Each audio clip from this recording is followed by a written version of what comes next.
પાઠ 4 સંખ્યા સૌપ્રથમ વિકલ્પો આપેલા છે। 7 સંખ્યાને સંસ્કૃત શબ્દમાં લખો તો કે સપ્ત, પછી 2 ને દ્વે, પછી 8 ને અષ્ટ, પછી 4 ને ચત્વારી, 12 ને દ્વાદશ, ત્રીણી એટલે 3, એકાદશ એટલે 11, એકમ એટલે 1, પંચ એટલે 5, 9 એટલે 9। સંખ્યાવાચક શબ્દ એકાદશનો અર્થ 11 થાય છે। સંખ્યાવાચક શબ્દ ષટનો અર્થ 6 થાય છે। ચત્વારી શબ્દનો અર્થ 4 થાય છે। દ્વાદશનો શું અર્થ થાય છે તો કે 12।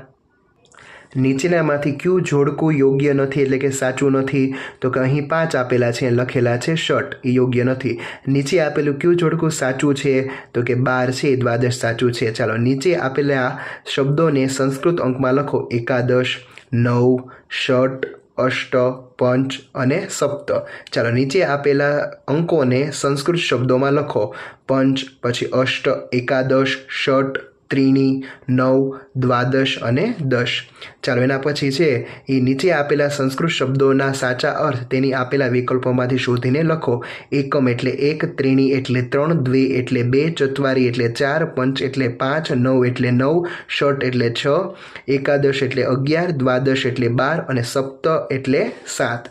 ચાલો એના પછી જોડકા આપેલા છે। ત્રીણી, એકાદશ, દ્વે, ષટ અને સપ્ત। ચાલો એના પછી પ્રવૃત્તિઓ આપેલી છે। ગણો, અંકરૂપે લખો અને સંસ્કૃતમાં અને ગુજરાતીમાં અર્થ પણ લખો। 1, 2, 3, 4 નમૂનો આપેલો છે, આપણે 4 છે એ લખવાના છે અંકરૂપે।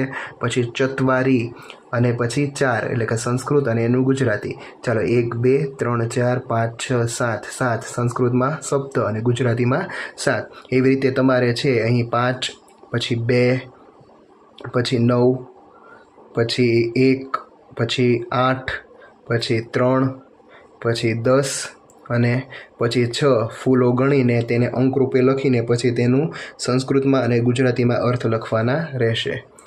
અહીં તમારું આ ચેપ્ટર પૂરું થાય છે। Thank you.